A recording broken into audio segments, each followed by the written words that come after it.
টুকটুকি রান্নাঘরে সবাইকে স্বাগত। আজকে যেটা করব সেটা হচ্ছে চাল কুমড়ো দিয়ে চিংড়ি মাছ দিয়ে। একটা গোটা চাল কুমড়ো দেখুন আমি নিয়েছি। এবারে কটা একটু বড় বড় চিংড়ি নিয়েছি, আপনারা ছোটো ছোটো চিংড়ি দিয়েও করতে পারেন।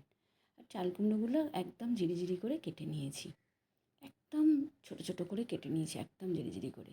যে জিরেটাকে আগে শুধু খোলায় ভেজে নিচ্ছি, কিচ্ছু দিইনি, দেখুন একদম কিচ্ছু দিইনি। জিরেটাকে একটুখানি ভেজে নিলাম, ভেজে নিয়ে একটু নুন দিলাম, পরিমাণ মতনই কিন্তু নুনটা দিলাম, যাতে আর নুন হলুদটা মাখিয়েছি আপনার চিংড়ি মাছে, সেটা ব্যালেন্স করে আপনি নুনটা দেবেন। আর এই 2 চামচ, আর আমার চামচ তো দেখলেন প্লাস্টিকের চামচ, টিস্পুনগুলো 2 চামচ তেল দিয়েছি, একেবারে হালকা হালকা করে, ভর্তি ভর্তি করে নয়। এবার এই চিংড়ি মাছগুলোকে একটুখানি ভেজে নিলাম, ভেজে নিয়ে এগুলোকে না অর্ধেক করে নেবো, কারণ বড্ড বড় বড় চিংড়ি মাছ তো একটু অর্ধেক করে নিলে ভালো লাগে। আপনারা ছোটো চিংড়ি দিয়েও করতে পারেন।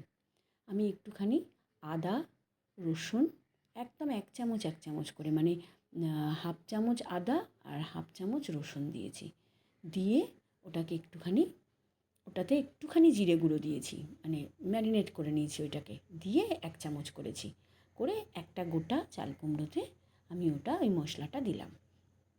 এটা আসলে কি বলুন তো, বেশি মশলাও হবে না, বেশি তেলও হবে না, কিন্তু সুস্বাদু হবে। আর যাদের কোলেস্টেরল আছে তাদের তো আবার মানে চিংড়ি মাছ বেশি খাওয়া যায় না।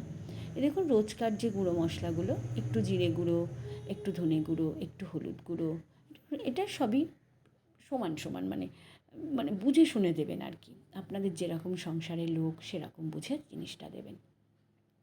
দেখুন এটা পুরো ভাজা ভাজা হয়ে যাচ্ছে, আমি কিন্তু একটু জল দিইনি, ওই থেকেই জল বেরোচ্ছে।